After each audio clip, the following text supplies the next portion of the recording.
accept anything from anybody. Over time, Richard becomes a bigger part of Patricia's life. Good morning. Good morning. You want some coffee?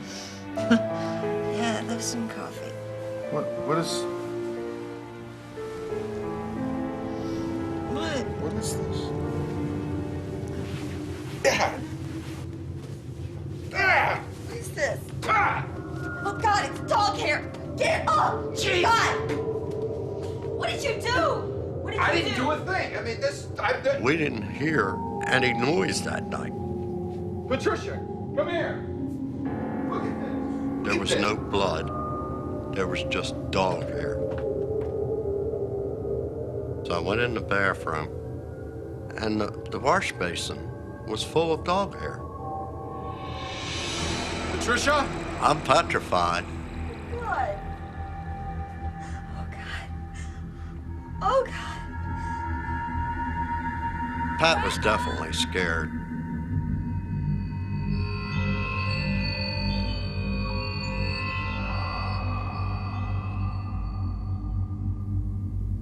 We looked for that dog for a week, and I had the whole neighborhood looking for that dog, and we never ever found that dog.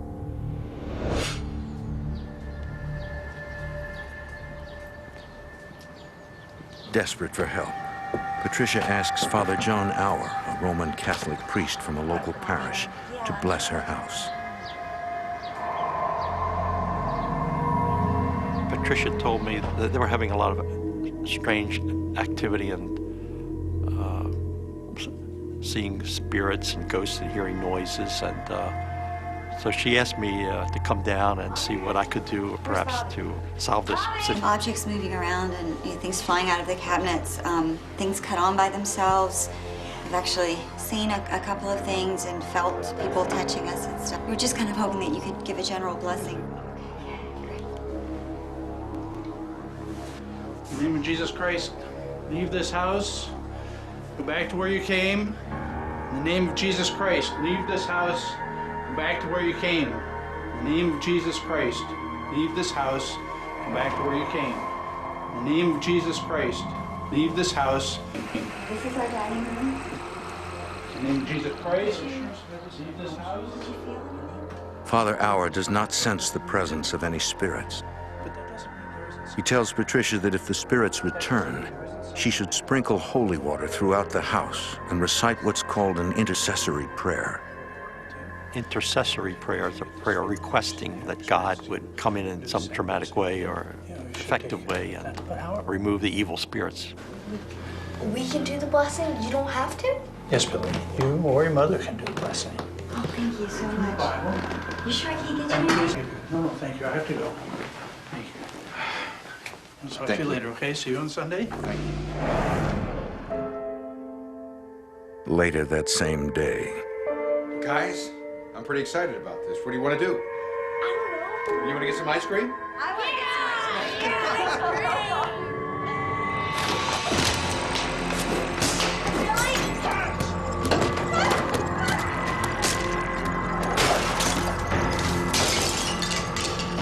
Billy cannot take it anymore.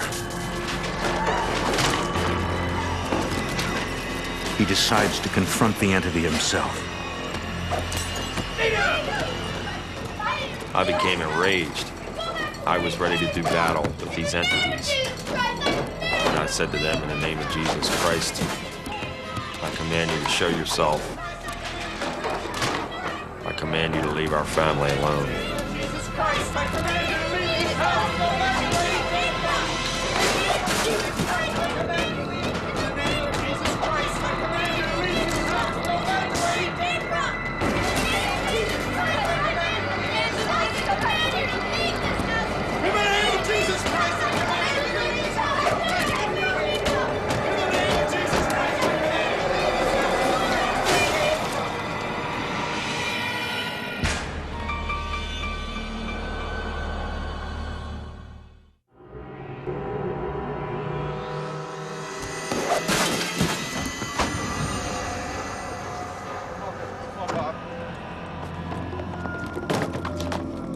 Oh, no.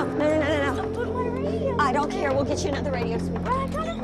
Patricia finally leaves with what's left of her family. In the back. Come on, hop in the back.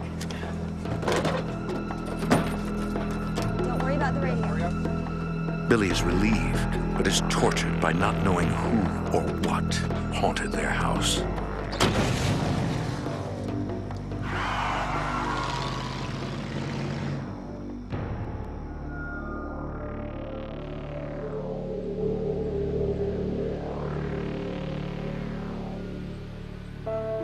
I tried to let this go. I tried to just forget about it and not look back on it. And unfortunately, it still haunts me. 10 months after leaving the house, Billy's mom dies of a cerebral hemorrhage. His father dies several years later. He and his siblings are left to wonder why his parents were unable to protect them all those years. They did the best they could, and they made the decisions they felt were the right decisions. But I just wish to God that they would have found some other way or some other home or someplace else that we could have gone and had some normalcy in our life, because our childhoods were robbed because of this house and these things that transpired in the house.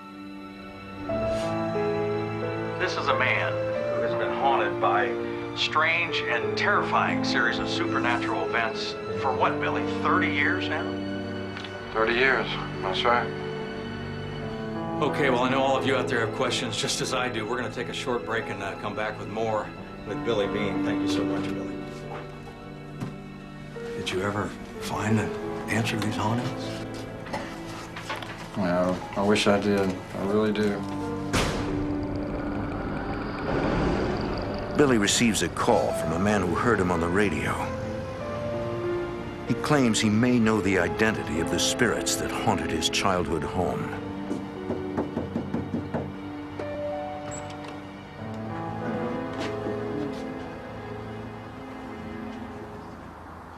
So I heard you on the radio. His name is John Romine.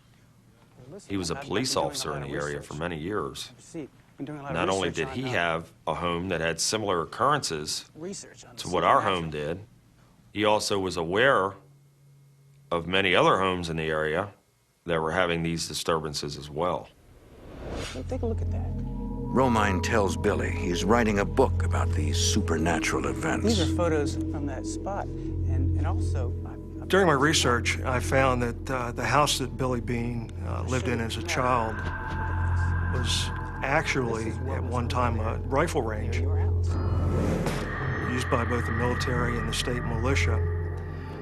But it was more than a rifle range. The property was also the site of a tent city where soldiers and militiamen lived in the early 1900s. This whole area right there borders on where your house is. You mentioned two spirits. Yeah, that's right. Billy describes the woman with blonde hair and the man with the scar that tormented his mother. Terrible scar. I did some research on some medical records here. I did locate one former soldier who in 1904 had received a grievous bodily injury at Saunders Range, where Bill's house was built. Edward Cyprian. His name was Edward Cyprian. There it is, right there. Edward Cyprian.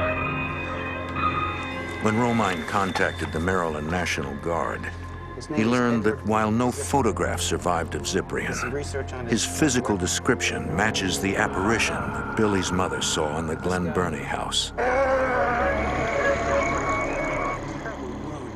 Romine points out that rifles used at the time were prone to misfire. Injuries were often severe. The red streaks Billy's mother saw in the spirit's hair could have been caused by blood. Okay, And the heavy-soled walking in the house could be attributed to combat boots.